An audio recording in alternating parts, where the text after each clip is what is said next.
நல்ல மழைக்காலம். தூத்துக்குடியில் எப்போதும் இல்லாத அளவுக்கு மழை பெய்து கொண்டிருந்தது. வாடை காற்று வீச தாங்க முடியாத குளிர் வேறு ஆளை கொன்றது. எங்கு பார்த்தாலும் ஒரே வெள்ளம். என்ன செய்வது என்று அறியாமல் ஒரு மனிதன் வெகு நேரமாக தனது குடிசைக்குள் முடங்கி கிடந்தான். அந்த அடை மழையில் நனைந்தபடி அவனது குடிசைக்கு நாய், குதிரை, எருது மூன்றும் ஒதுங்க இடம் கேட்டு வந்தனர். அந்த மனிதனின் குடிசைக்குள் நுழைந்த அந்த மூன்று ஜீவன்களும் அந்த மனிதனிடம், நாங்கள் மிகுந்த பசி வேதனையுடன் வந்து இருக்கிறோம்.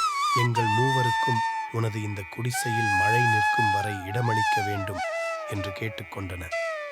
அந்த மனிதனும் அந்த மிருகங்களை வரவேற்றான். தனது குடிசைக்குள் தங்க இடமளித்தான். அத்துடன் குளிருக்கு போர்த்திக் கொள்ள ஒரு பெரிய கோணிப் பையையும் கொடுத்தான். பிறகு அந்த மூன்று ஜீவன்களுக்கும் ஏற்ற உணவுகளை அளித்தான். அவை மூன்றும் அந்த ஏழை கொடுத்த உணவை மகிழ்ச்சியுடன் உண்டு அந்த குடிசையில் நிம்மதியாக படுத்து உறங்கின. மறுநாள் விடிந்தது. மழையும் காற்றும் ஓய்ந்து இருந்தன. அந்த மூன்று விலங்குகளும் அந்த விவசாயியின் வீட்டை விட்டு வெளியேற தயார் ஆகின. அப்போது அந்த விலங்குகள் அனைத்தும் அந்த மனிதனுக்கு நன்றி கூறின. அத்துடன் அந்த விலங்குகள் அனைத்தும் அந்த மனிதனை நோக்கி, கருணை உள்ளம் படைத்த மனிதனே, நீ செய்த உதவிக்கு கைமாறாக எங்களது உயிரை கொடுத்தாலும் அது போதாது.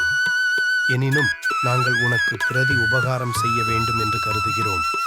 உனக்கு என்ன வரம் வேண்டும் என்று கேட்டன. உடனே அந்த மனிதனின் ஆள் மனதில் உறங்கிக் கொண்டிருந்த அவனது பேராசை விழித்துக் கொண்டது. அவன் அந்த மூன்று மிருகங்களிடமும், நீங்கள் எனக்கு வரம் தர முடிவு செய்துவிட்டால் உங்கள் மூவரின் சிறப்பு இயல்புகளையும் எனக்கு தானம் செய்து கொடுத்து விடுங்கள். அத்துடன் எனக்கு உங்கள் மூவரின் ஆயுள் கணக்கின் கூட்டுத் தொகையையும் உடன் தாருங்கள் என்றான். அப்படியே தந்தோம் என்று சொல்லிவிட்டு அந்த மூன்று வகை விலங்குகளும் அவ்விடத்தை விட்டு சென்றன. அன்றிலிருந்து மனிதன் தனக்கு வரமாக கிடைத்த அந்த சிறப்பு இயல்புகளை அனுபவிக்க ஆசை கொண்டான். அவனது ஒவ்வொரு பருவத்திலும் ஒவ்வொரு விலங்கின் சிறப்பு இயல்புகளுடனும் செயல்படத் தொடங்கின. அவன் தனது இளம் பருவத்தில் குதிரையின் சிறப்பியலை எடுத்துக்கொண்டான். குதிரையைப் போல துடுக்கும் பிடிவாதமும் அவசரமும் மூர்க்கத்தனமும் கொண்டு அலைந்தான். பின்னர் நடுப்பருவத்தில் எருதின் சிறப்பை எடுத்துக்கொண்டான். எருதைப் போல பொறுமையுடன் சிரமப்பட்டு உழைத்துச் சம்பாதித்தான். பின்னர் 40 வயதுக்கு மேல் அதிலும் தனது முதுமை பருவத்தில் நாயின் சிறப்பை எடுத்துக்கொண்டான். நாயைப் போல காரணம் இல்லாத கோபத்தையும் எரிச்சலையும் சிடுசிடுப்பையும் கொண்டு திகழ்ந்தான்.